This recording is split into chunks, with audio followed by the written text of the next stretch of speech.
அனைத்து இந்திய அண்ணா திராவிட முன்னேற்ற கழகத்தின் சார்பாக ஏற்கனவே முதற்கட்ட தேர்தல் அறிக்கை வெளியிட்டோம். தற்போது இரண்டாம் கட்ட தேர்தல் வாக்குறுதிகள் அறிவிக்கப்படுகிறோம். தேர்தல் அறிவிப்பு 1. முதியோர் உள்ளிட்டோருக்கான ஓய்வூதியங்கள் 2000 உயர்வு.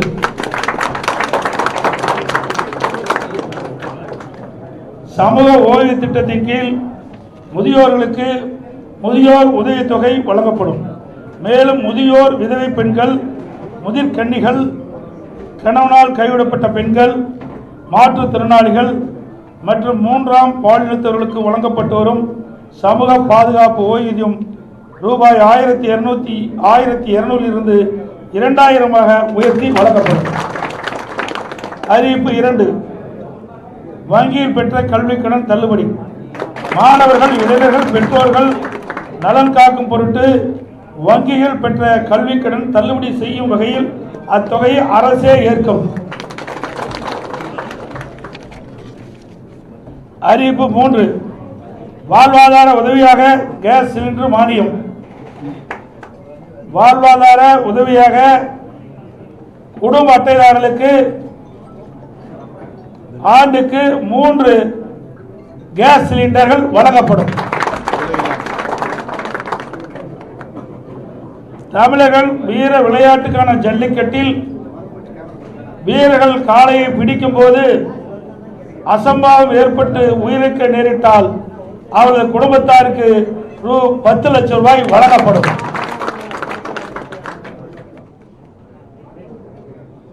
அதேபோல் தமிழர்கள் வீர விளையாட்டான ஜல்லிக்கட்டு விளையாட்டின் போது காலையில் அடக்கும் ஜல்லிக்கட்டு வீரர்கள் அசம்பாவம் ஏற்பட்டு உயிரிழக்க நேரிட்டால் அவர்கள் குடும்பத்தாருக்கு ரூபாய் 10 லட்சம் வழங்கப்படும். அதேபோல் படுகாயமடைந்தவர்களுக்கு மருத்துவ சிகிச்சைக்காக ரூ. 2 லட்சம் வழங்கப்படும். அரசாணை வழங்கப்பட்ட இடங்களில் நடைபெறும் ஜல்லிக்கட்டு போட்டிகளை எழுச்சியோடு நடத்துவதற்கு அரசின் சார்பில் மானியமாக 5 லட்சம் வழங்கப்படும். ஜல்லிக்கட்டு போட்டி நடத்துவதற்கு தற்போது கடைபிடிக்கப்பட்டு வருகின்ற ஆன்லைன் முறையை ரத்து செய்யப்படும். ஏற்கனவே இருந்த பழைய நடைமுறையை மேனுவல் மீண்டும் பின்பற்றப்படும். அறிவிப்பு 5. சிறுபான்மை வகுப்பைச் சேர்ந்த மகளிர் சுயதொழில் தொடங்குவதற்கு வட்டிலா கடன் மற்றும் மாற்றுத்திறனாளி கூட்டுறவு வங்கிகள் வாங்கிய கடன் தள்ளுபடி. இஸ்லாமிய, கிறிஸ்துவ மற்றும் ஏனைய சிறுபான்மை வகுப்பைச் சேர்ந்த மகளிர் சுய தொழில் தொடங்குவதற்கு வட்டிலா கடன் வழங்கப்படும். மாற்றுத்திறனாளிகள் கூட்டுறவு வங்கியில் வாங்கிய கடன் தள்ளுபடி செய்யப்படும்.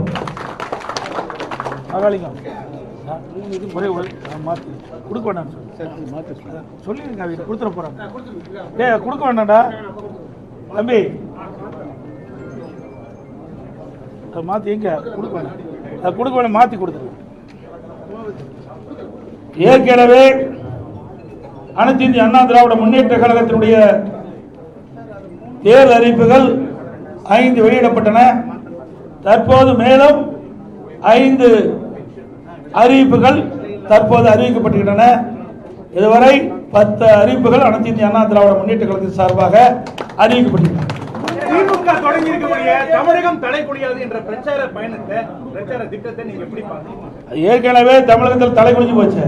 எங்க தலை நிமிர்ந்தே இருக்குது, தலை தொங்கி போச்சு.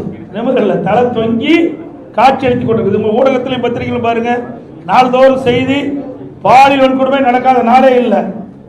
அண்மையில் வட மாநில தொழிலாளர்கள், அந்த குடும்பத்தை சேர்ந்தவர்கள், இன்றைக்கு 3 பேர், குழந்தை, ஒரு பெண், ஒரு ஆண், 3 பேர் இறந்திருக்கிறாங்க. அதோட நந்தனம் அரசு கலைக்கல்லூரியில் அங்கே ஒரு கேண்டீனில் வேலை செய்கிற ஒரு பெண்மணியை அங்கே இருக்கின்ற கேண்டீன் முதலாளி மற்றவருடைய நண்பர்கள் பல பேர் பாலியல் வன்கொடுமை செஞ்சு இன்றைக்கு தமிழகம் ஒரு மோசமான நிலைக்கு தள்ளப்பட்டுக்கிட்டது. இதைத்தான் நான் சொன்னேன். தலை நிமிர்ந்து இல்லை, தலை குனிஞ்சு போய் தொங்கி போயாச்சு.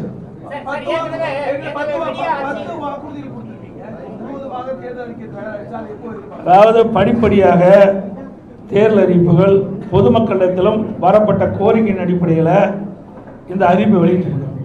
நிறைய அறிவிப்புகள் வந்திருக்குது. எங்களுடைய தேர்தல் பணிக்குழு அதையெல்லாம் சரிபார்த்து இறுதியாக பட்டியலாக நான் வெளியிடுவோம். மேலும் பல அறிவிப்புகள் வரும்.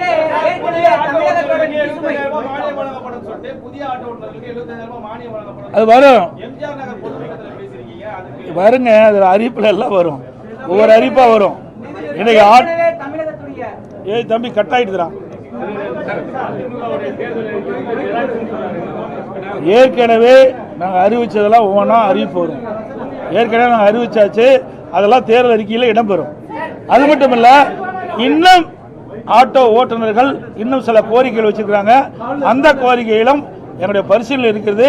அதுக்கெல்லாம் இறுதி வடிவம் கொடுத்து அந்த ஆட்டோ ஓட்டுநருடைய கோரிக்கைகள் இணைத்து அதோட அறிவிக்கப்படும்.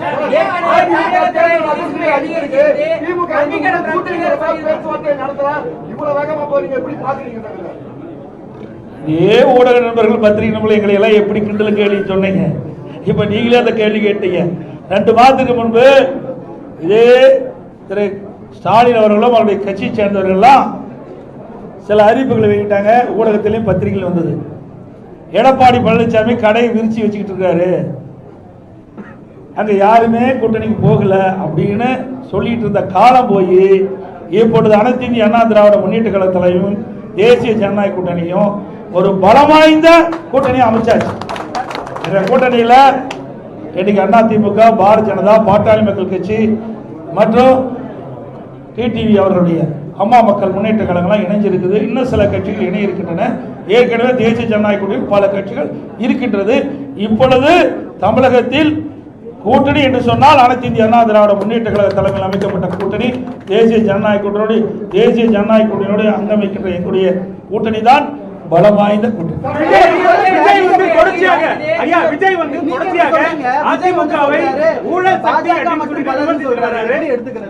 ஏங்க அவரு வெளியில் பொது வெளியில் பார்த்தா தானே தெரியும். பொது வெளியிலே வரல.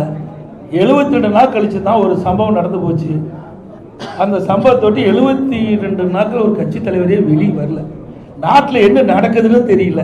எந்தெந்த கட்சியோட கூட்டணி இருக்குன்னு தெரியல. எந்த கட்சி தேர்தலில் தலைமை தாங்கன்னு தெரியல. அதை வச்சே நாங்கள் என்ன செய்யுங்க? அவருக்கு ஒன்றுமே தெரியாத போது எங்களை கேள்வி கேட்டால் அவர்கிட்ட போய் கேள்வி கேளுங்க. ஏற்கனவே அனைத்து இந்திய அண்ணா திராவிட முன்னேற்ற கழகம் கூட்டணி அமைக்கின்ற பொழுது ஐசிசி சோழா ஹோட்டலில் தெளிவுபடுத்தினார்.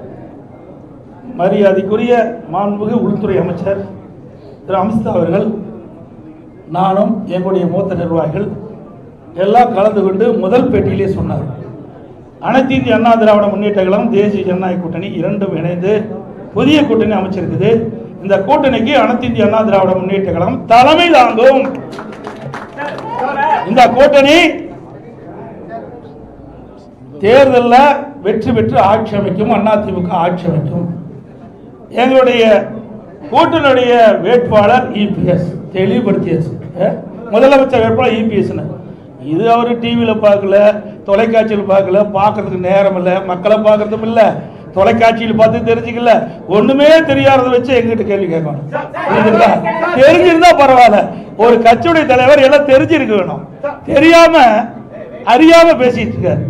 நாட்டில் நடக்கிற நிலவரம் என்னன்னே தெரியல. இப்படி ஒரு தடவையாவது பிரஸ் மீட் காட்ட சொல்லுங்க, புரிஞ்சுக்கிட்டோம். நாட்டில் நீங்களை போல் இருக்கிற நிருபர்கள் கேட்கின்ற கேள்விக்கு பதில் சொன்னா தான் வெளியில என்ன நடக்குன்னு அவர் புரிஞ்சுக்கிட்டோம்.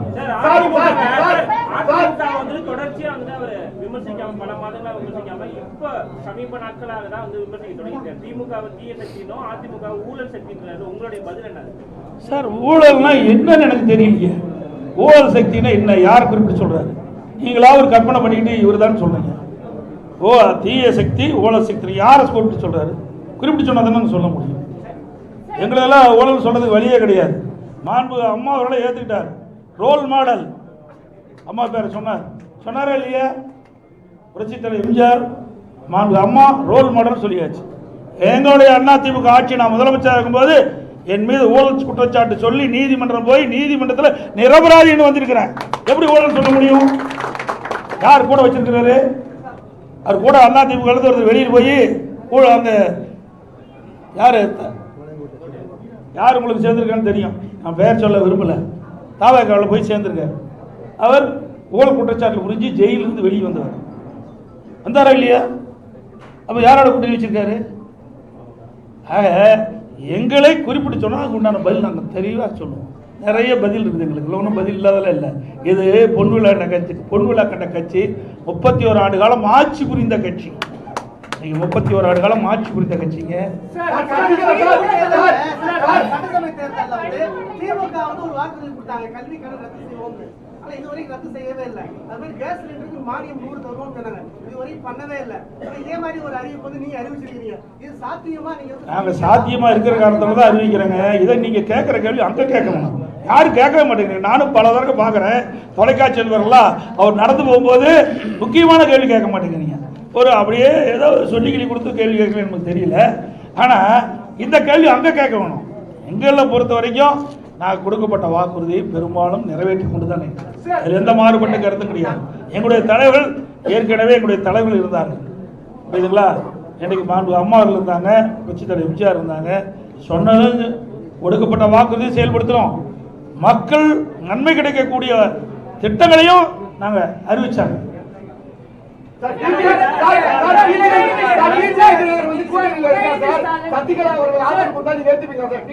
சார் அதெல்லாம் ஏற்கனவே முடிஞ்சு போச்சு, அதை ஏன் திருப்பி பேசிட்டா சார்? நான் ஏற்கனவே தெளிவுபடுத்திட்டேன். திருப்பி கீழே விழுந்த ரெக்கார்டு மாதிரி கேட்காதீங்க. அதெல்லாம் ஏற்கனவே முடிந்து போன கதை, அதை திருப்பி பேச வேண்டிய அவசியம் இல்லை. உங்களுக்கு பத்திரிகை ஊடகத்துக்கு விறுவிறுப்பான செய்தி வேணும், அதனால சொல்றேன். இனி இது மாதிரி கேள்வி கேட்காதீங்க, நான் ஏற்கனவே தெளிவுபடுத்திட்டேன்.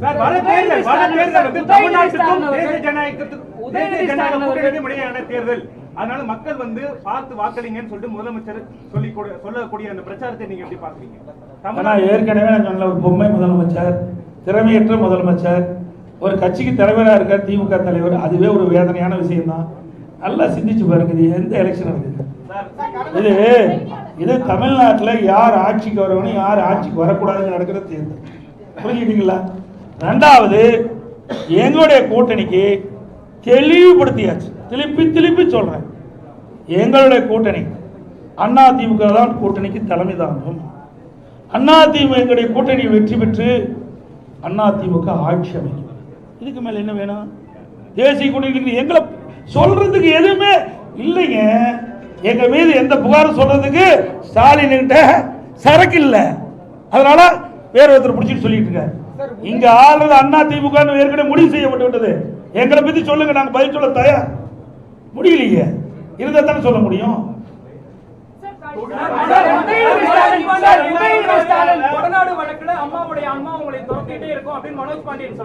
அதனாலதான் ஆன்மா துரத்தங்காட்டி தான் அங்க ஓடிட்டு. ஆன்மா யார துரத்தது பார்த்தீங்களா? உண்மையா இருக்கிறீங்களா? எங்களை ஆசீர்வாதம் பண்ணிட்டு இருக்குது அம்மா, அதனால இங்க இருந்துட்டு இருக்கிறோம். இங்க இருக்கின்றவர்கள் யாரெல்லாம் தவறு செய்தார்களோ, யாரெல்லாம் இந்த இயக்கத்தை துரோகம் செய்தார்களோ, அம்மாவுடைய ஆன்மா அவளை ஆட்டி படைச்சிட்டு இருக்குது.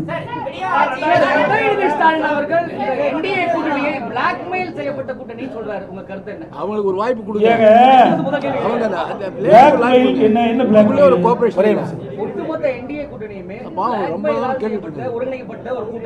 என்ன அவரு நினைச்சுக்கிட்டு கேட்கிற கேள்விகளை என்கிட்ட பதில் கேட்காதீங்க, அவரு தான் திருப்பி கேட்கணும். அண்ணா திமுக ஒரு தேசிய அளவில் இருக்கிற ஒரு கூட்டு கட்சிங்க, புரிஞ்சுங்க.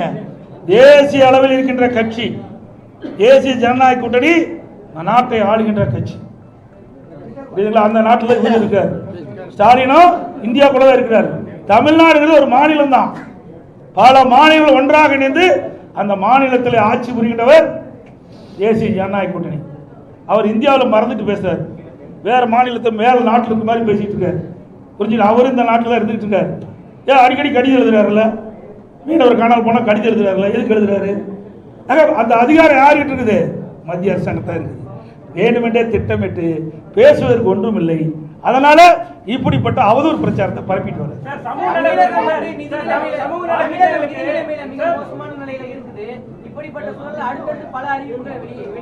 ஏங்க, நாங்க ₹1 வருமானம் இல்லாத போதே ஆட்சி செய்த கட்சிங்க அண்ணா திமுக கட்சி. கொரோனா காலத்தில் எங்களுக்கு என்ன வருமானம் வந்தது? ₹1 வருமானம் கிடையாது அரசாங்கத்துக்கு. அந்த காலகட்டத்தில் கூட வருவாய் இல்லாமலேயே ஆட்சி புரிந்த கட்சி அண்ணா திமுக கட்சி. அதனால வருவாய் பெருக்கி உயர்த்தி நாங்கள் அறிவிக்கின்ற திட்டங்களுக்கு தேவையான நிதிகளை உருவாக்குவோம். கொடுக்கப்பட்ட வாக்குறுதியை நிறைவேற்றி தருவோம். ஆட்சிக்கு வந்தவுடன் முதல் கையெழுத்து அதெல்லாம் பிறகு சொல்லுங்க சார். இன்னும் நாள் இருக்குது. இப்பவே சொல்லிட்டேன், இன்னும் 1 வருஷம் இருக்குல்ல, இன்னும் ஒரு 2 மாசம் இருக்குல்ல.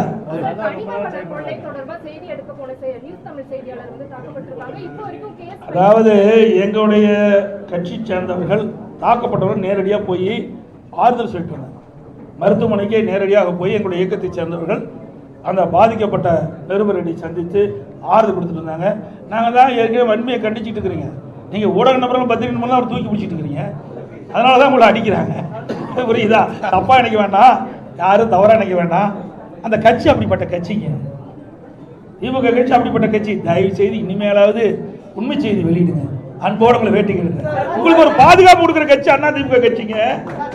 நீங்க திமுக கட்சிக்கு எப்பொழுது பார்த்தாலும் எங்களை பத்தி தான் குறை சொல்லிட்டு இருக்கிறீங்க. இருமுனா குறை சொல்றீங்க, துப்புனா குறை சொல்றீங்க. ஆனா திமுக பத்தி ஒரு குறையும் எந்த தொலைக்காட்சியிலும் வருதில்லை, எந்த பத்திரிகையிலும் வருவதில்லை. அதனாலதான் அவங்க தைரியமா இப்படிப்பட்ட தாக்குதலில் ஈடுபடுறாங்க. நீங்க உண்மை செய்தி வெளியிடுங்க. மக்களே உங்க பக்கம் இருப்பாங்க. உங்களுக்கு மக்களே முழு பாதுகாப்பு கொடுப்பாங்க. இருந்தாலும் அனைத்து இந்திய அண்ணா திராவிட முன்னேற்ற கழகத்தை பொறுத்த வரைக்கும் உங்களுடைய ஊடக நண்பர்களுக்கும் பத்திரிகை நண்பர்களுக்கும் நிருபர்களுக்கு எப்பொழுதும் பக்க பலமாக இருப்போம். எந்த மாற்று கருத்தும் கிடையாது. அனைவருக்கும் நன்றி, வணக்கம்.